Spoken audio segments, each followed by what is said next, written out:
देवराज्यसेव्यमान पावनाग्रिपङ्कजं व्यालयज्ञसूत्रमिन्दुशेखरं कृपाकरं नारदादियोगिवृन्दवन्दितं दिगम्बरं काशिकापुरादिनाथकालभैरवं भजे।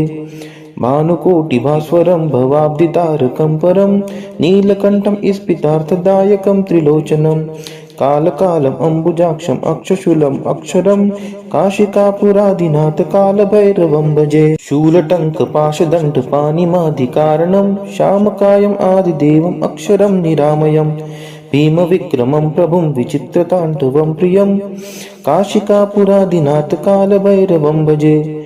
भुक्तिमुक्तिदायकं प्रशस्तचारुविग्रहं भक्तवत्सलं स्थितं समस्तलोकविग्रहं विनिक्वनं मनोज्ञहेम किङ्किणीलसत्कटिं काशिकापुरादिनाथकालभैरवं भजे।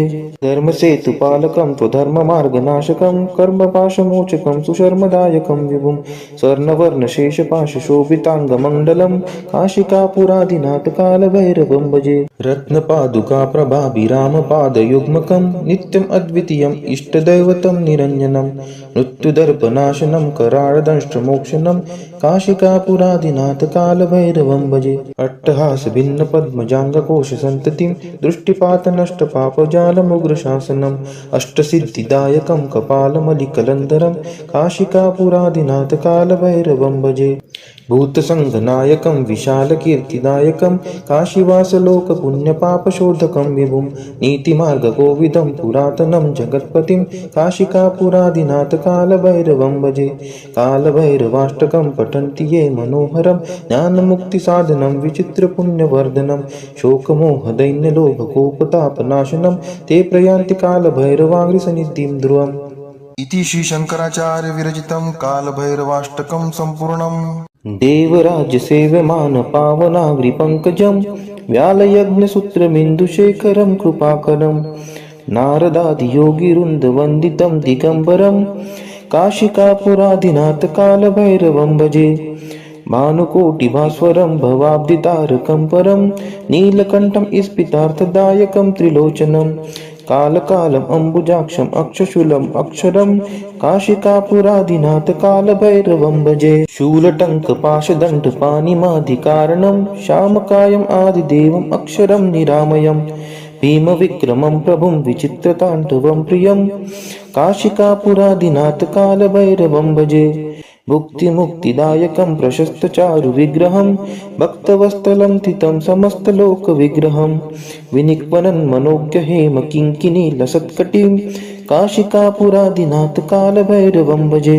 धर्मसेतुपालकं त्वधर्ममार्गनाशकं कर्मपाशमोचकं सुशर्मदायकं विभुं स्वर्णवर्णशेषपाशशोभिताङ्गमण्डलं काशिकापुरादिनाथकालभैरवं भजे। रत्नपादुकाप्रभाभिरामपादयुग्मकं नित्यम् अद्वितीयम् इष्टदैवतं निरञ्जनं मृत्युदर्पनाशनं कराळदंष्ट्रमोक्षणं काशिकापुरादिनाथकालभैरवं भजे। अट्टहासभिन्नपद्मजाङ्गकोशसन्ततिं दृष्टिपातनष्टपापजालमुग्रशासनम् अष्टसिद्धिदायकं कपालमलिकलन्धरं काशिकापुरादिनाथकालभैरवं भजे। भूतसङ्घनायकं विशालकीर्तिदायकं काशीवासलोकपुण्यपापशोधकं विभुं नीतिमार्गकोविदं पुरातनं जगत्पतिं काशिकापुरादिनाथकालभैरवं भजे। कालभैरवाष्टकं पठन्ति ये मनोहरं ज्ञानमुक्तिसाधनं विचित्रपुण्यवर्धनं शोकमोहदैन्यलोभकोपतापनाशनं ते प्रयान्ति कालभैरवाङ्घ्रिसन्निधिं ध्रुवम्। इति श्रीशङ्कराचार्य विरचितं कालभैरवाष्टकं सम्पूर्णम्। देवराज्यसेव्यमान पावनाग्रिपङ्कजं व्यालयज्ञसूत्रमिन्दुशेखरं कृपाकरं नारदादियोगिवृन्दवन्दितं दिगम्बरं काशिकापुरादिनाथकालभैरवं भजे। भानुकोटिभास्वरं भवाब्धितारकं परं नीलकण्ठं स्फितार्थदायकं त्रिलोचनं कालकालम् अम्बुजाक्षम् अक्षशूलम् अक्षरं काशिकापुरादिनाथकालभैरवं भजे। शूलटङ्कपाशदण्डपाणिमादिकारणं श्यामकायम् आदिदेवम् अक्षरं निरामयम् भीमविक्रमं प्रभुं विचित्रताण्डवं प्रियं काशिकापुरादिनाथकालभैरवं भजे। भुक्तिमुक्तिदायकं प्रशस्तचारुविग्रहं भक्तवत्सलं स्थितं समस्तलोकविग्रहं विनिक्वनं मनोज्ञहेम किङ्किणीलसत्कटिं काशिकापुरादिनाथ कालभैरवं भजे। धर्मसेतुपालकं त्वधर्ममार्गनाशकं कर्मपाशमोचकं सुशर्मदायकं विभुं स्वर्णवर्णशेषपाशशोभिताङ्गमण्डलं काशिकापुरादिनाथ कालभैरवं भजे। रत्नपादुकाप्रभाभिरामपादयुग्मकं नित्यम् अद्वितीयम् इष्टदैवतं निरञ्जनं मृत्युदर्पनाशनं कराळदंष्ट्रमोक्षणं काशिकापुरादिनाथ कालभैरवं भजे। अट्टहासभिन्नपद्मजाङ्गकोशसन्ततिं दृष्टिपातनष्टपापजालमुग्रशासनम् अष्टसिद्धिदायकं कपालमलिकलन्धरं काशिकापुरादिनाथ कालभैरवं भजे। भूतसङ्घनायकं विशालकीर्तिदायकं काशीवासलोकपुण्यपापशोधकं विभुं नीतिमार्गकोविदं पुरातनं जगत्पतिं काशिकापुरादिनाथ कालभैरवं भजे। कालभैरवाष्टकं पठन्ति ये मनोहरं ज्ञानमुक्तिसाधनं विचित्रपुण्यवर्धनं शोकमोहदैन्यलोभकोपतापनाशनं ते प्रयान्ति कालभैरवाङ्घ्रिसन्निधिं ध्रुवम्। इति श्रीशङ्कराचार्य विरचितं कालभैरवाष्टकं सम्पूर्णम्। देवराज्यसेव्यमान पावनाग्रिपङ्कजं व्यालयज्ञसूत्रमिन्दुशेखरं कृपाकरं नारदादियोगिवृन्दवन्दितं दिगम्बरं काशिकापुरादिनाथ कालभैरवं भजे। भानुकोटिभास्वरं भवाब्धितारकं परं नीलकण्ठं स्फितार्थदायकं त्रिलोचनं कालकालम् अम्बुजाक्षम् अक्षशूलम् अक्षरं काशिकापुरादिनाथ कालभैरवं भजे। शूलटङ्कपाशदण्डपाणिमादिकारणं श्यामकायम् आदिदेवम् अक्षरं निरामयं भीमविक्रमं प्रभुं विचित्रताण्डवं प्रियं काशिकापुरादिनाथ कालभैरवं भजे। भुक्तिमुक्तिदायकं प्रशस्तचारुविग्रहं भक्तवत्सलं स्थितं समस्तलोकविग्रहं विनिक्वनं मनोज्ञहेम किङ्किणीलसत्कटिं काशिकापुरादिनाथ कालभैरवं भजे। धर्मसेतुपालकं त्वधर्ममार्गनाशकं कर्मपाशमोचकं सुशर्मदायकं विभुं स्वर्णवर्णशेषपाशशोभिताङ्गमण्डलं काशिकापुरादिनाथ कालभैरवं भजे। रत्नपादुकाप्रभाभिरामपादयुग्मकं नित्यम् अद्वितीयम् इष्टदैवतं निरञ्जनं मृत्युदर्पनाशनं कराळदंष्ट्रमोक्षणं काशिकापुरादिनाथ कालभैरवं भजे। अट्टहासभिन्नपद्मजाङ्गकोशसन्ततिं दृष्टिपातनष्टपापजालमुग्रशासनम् अष्टसिद्धिदायकं कपालमलिकलन्धरं काशिकापुरादिनाथ कालभैरवं भजे। भूतसङ्घनायकं विशालकीर्तिदायकं काशीवासलोकपुण्यपापशोधकं विभुं नीतिमार्गकोविदं पुरातनं जगत्पतिं काशिकापुरादिनाथ कालभैरवं भजे। कालभैरवाष्टकं पठन्ति ये मनोहरं ज्ञानमुक्तिसाधनं विचित्रपुण्यवर्धनं शोकमोहदैन्यलोभकोपतापनाशनं ते प्रयान्ति कालभैरवाङ्घ्रिसन्निधिं ध्रुवम्। इति श्रीशङ्कराचार्य विरचितं कालभैरवाष्टकं सम्पूर्णम्। देवराज्यसेव्यमान पावनाग्रिपङ्कजं व्यालयज्ञसूत्रमिन्दुशेखरं कृपाकरं नारदादियोगिवृन्दवन्दितं दिगम्बरं काशिकापुरादिनाथ कालभैरवं भजे। भानुकोटिभास्वरं भवाब्धितारकं परं नीलकण्ठं स्फितार्थदायकं त्रिलोचनं कालकालम् अम्बुजाक्षम् अक्षशूलम् अक्षरं काशिकापुरादिनाथ कालभैरवं भजे। शूलटङ्कपाशदण्डपाणिमादिकारणं श्यामकायम् आदिदेवम् अक्षरं निरामयं भीमविक्रमं प्रभुं विचित्रताण्डवं प्रियं काशिकापुरादिनाथ कालभैरवं भजे। भुक्तिमुक्तिदायकं प्रशस्तचारुविग्रहं भक्तवत्सलं स्थितं समस्तलोकविग्रहं विनिक्वनं मनोज्ञहेम किङ्किणीलसत्कटिं काशिकापुरादिनाथ कालभैरवं भजे। धर्मसेतुपालकं त्वधर्ममार्गनाशकं कर्मपाशमोचकं सुशर्मदायकं विभुं स्वर्णवर्णशेषपाशशोभिताङ्गमण्डलं काशिकापुरादिनाथ कालभैरवं भजे। रत्नपादुकाप्रभाभिरामपादयुग्मकं नित्यम् अद्वितीयम् इष्टदैवतं निरञ्जनं मृत्युदर्पनाशनं कराळदंष्ट्रमोक्षणं काशिकापुरादिनाथ कालभैरवं भजे। अट्टहासभिन्नपद्मजाङ्गकोशसन्ततिं दृष्टिपातनष्टपापजालमुग्र कालभैरवम्बजेऽट्टहासभिन्नपद्मजाङ्गकोशसन्ततिं दृष्टिपातनष्टपापजालमुग्रशासनम् अष्टसिद्धिदायकं कपालमलिकलन्धरं काशिकापुरादिनाथकालभैरवं भजे।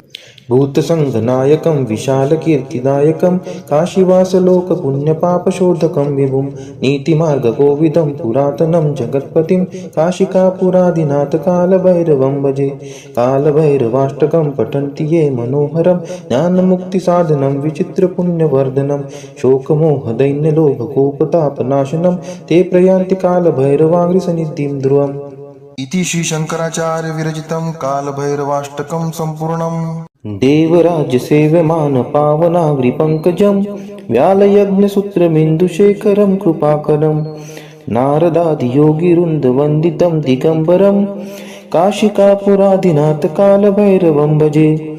भानुकोटिभास्वरं भवाब्धितारकं परं नीलकण्ठं स्फितार्थदायकं त्रिलोचनं कालकालम् अम्बुजाक्षम् अक्षशूलम् अक्षरं काशिकापुरादिनाथकालभैरवं भजे। शूलटङ्कपाशदण्डपाणिमादिकारणं श्यामकायम् आदिदेवम् अक्षरं निरामयम् भीमविक्रमं प्रभुं विचित्रताण्डवं प्रियं काशिकापुरादिनाथकालभैरवं भजे।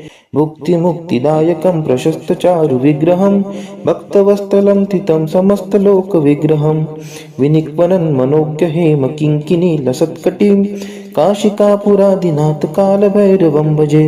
धर्मसेतुपालकं त्वधर्ममार्गनाशकं कर्मपाशमोचकं सुशर्मदायकं विभुं स्वर्णवर्णशेषपाशशोभिताङ्गमण्डलं काशिकापुरादिनाथकालभैरवं भजे। रत्नपादुकाप्रभाभिरामपादयुग्मकं नित्यम् अद्वितीयम् इष्टदैवतं निरञ्जनं मृत्युदर्पनाशनं कराळदंष्ट्रमोक्षणं काशिकापुरादिनाथकालभैरवं भजे। अट्टहासभिन्नपद्मजाङ्गकोशसन्ततिं दृष्टिपातनष्टपापजालमुग्रशासनम् अष्टसिद्धिदायकं कपालमलिकलन्धरं काशिकापुरादिनाथकालभैरवं भजे।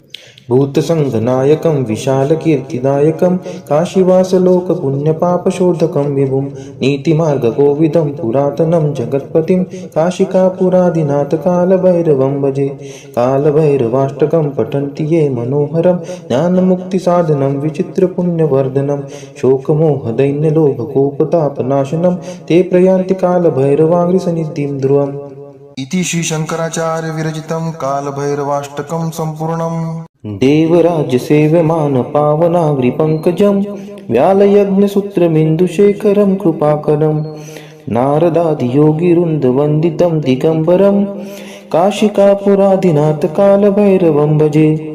भानुकोटिभास्वरं भवाब्धितारकं परं नीलकण्ठं स्फितार्थदायकं त्रिलोचनं कालकालम् अम्बुजाक्षम् अक्षशूलम् अक्षरं काशिकापुरादिनाथकालभैरवं भजे। शूलटङ्कपाशदण्डपाणिमादिकारणं श्यामकायम् आदिदेवम् अक्षरं निरामयम् भीमविक्रमं प्रभुं विचित्रताण्डवं प्रियं काशिकापुरादिनाथकालभैरवं भजे।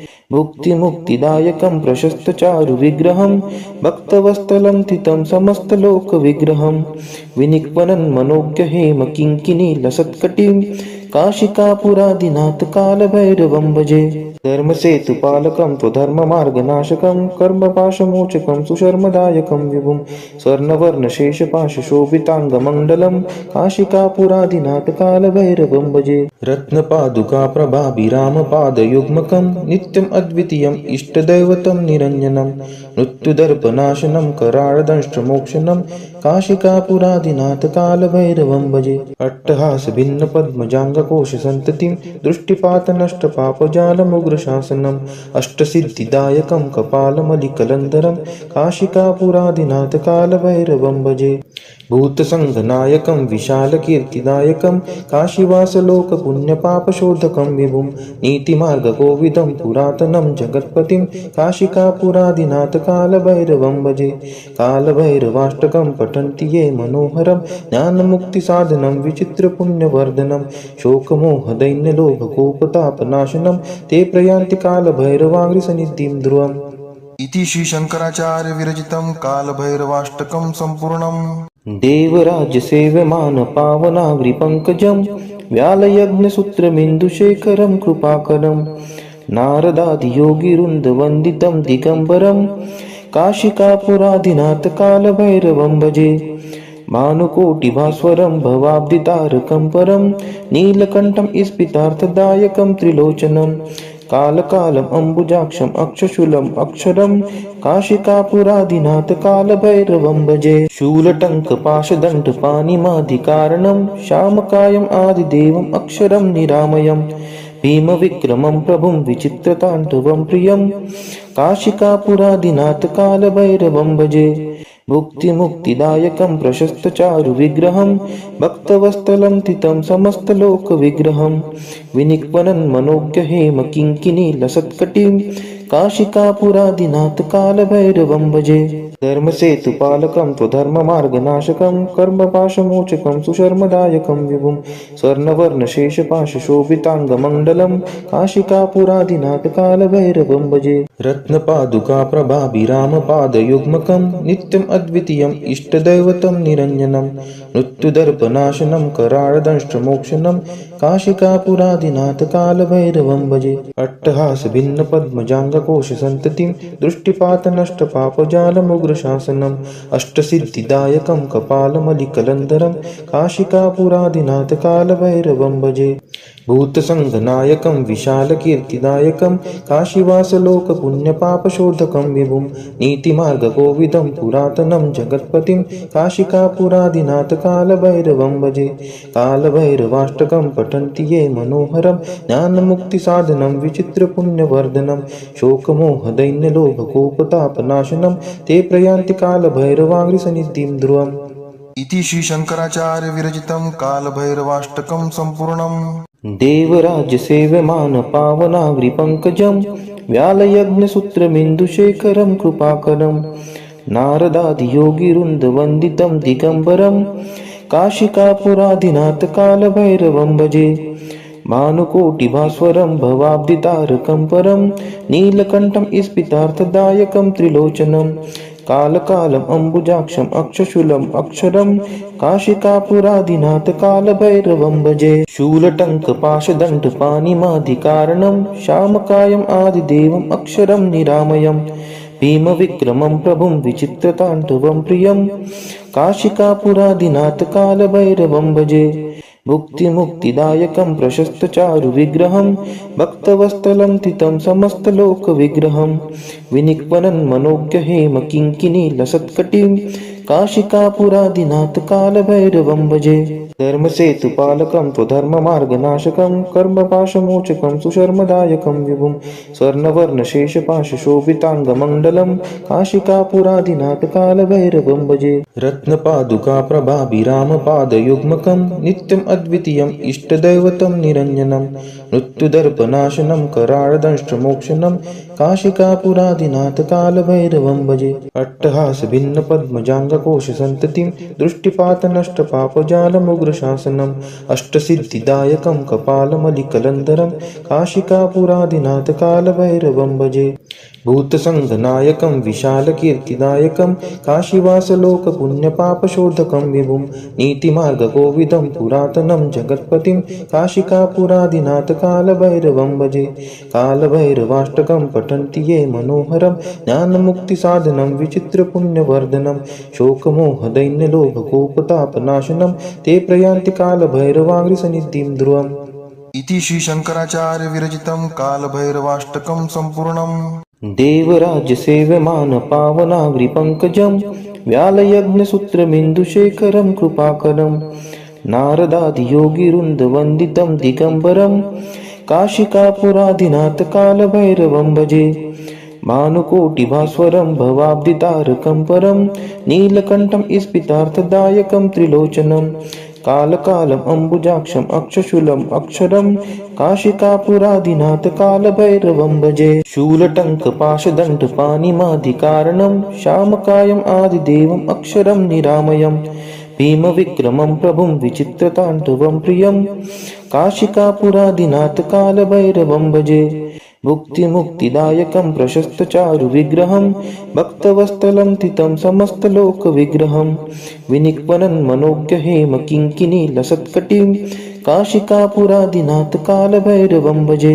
धर्मसेतुपालकं त्वधर्ममार्गनाशकं कर्मपाशमोचकं सुशर्मदायकं विभुं स्वर्णवर्णशेषपाशशोभिताङ्गमण्डलं काशिकापुरादिनाथकालभैरवं भजे रत्नपादुकाप्रभाभिरामपादयुग्मकं नित्यम् अद्वितीयम् इष्टदैवतं निरञ्जनं मृत्युदर्पनाशनं कराळदंष्ट्रमोक्षणं काशिकापुरादिनाथकालभैरवं भजे अट्टहासभिन्नपद्मजाङ्गकोशसन्ततिं दृष्टिपातनष्टपापजालमुग्रशासनम् अष्टसिद्धिदायकं कपालमलिकलन्धरं काशिकापुरादिनाथकालभैरवं भजे भूतसङ्घनायकं विशालकीर्तिदायकं काशीवासलोकपुण्यपापशोधकं विभुं नीतिमार्गकोविदं पुरातनं जगत्पतिं काशिकापुरादिनाथकालभैरवं भजे कालभैरवाष्टकं पठन्ति ये मनोहरं ज्ञानमुक्तिसाधनं विचित्रपुण्यवर्धनं शोकमोहदैन्यलोभकोपतापनाशनं ते प्रयान्ति कालभैरवाङ्घ्रिसन्निधिं ध्रुवम् इति श्री शंकराचार्य विरचितं कालभैरवाष्टकं सम्पूर्णम्। देवराज्यसेव्यमानपावनाग्रिपङ्कजं व्यालयज्ञसूत्रमिन्दुशेखरं कृपाकरं नारदादियोगिवृन्दवन्दितं दिगम्बरं काशिकापुरादिनाथकालभैरवं भजे भानुकोटिभास्वरं भवाब्धितारकं परं नीलकण्ठं स्फितार्थदायकं त्रिलोचनं कालकालम् अम्बुजाक्षम् अक्षशूलम् अक्षरं काशिकापुरादिनाथकालभैरवं भजे शूलटङ्कपाशदण्डपाणिमादिकारणं श्यामकायम् आदिदेवम् अक्षरं निरामयं भीमविक्रमं प्रभुं विचित्रताण्डवं प्रियं काशिकापुरादिनाथकालभैरवं भजे भुक्तिमुक्तिदायकं प्रशस्तचारुविग्रहं भक्तवत्सलं स्थितं समस्तलोकविग्रहं विनिक्वनं मनोज्ञहेमकिङ्किणीलसत्कटिं काशिकापुरादिनाथकालभैरवं भजे धर्मसेतुपालकं त्वधर्ममार्गनाशकं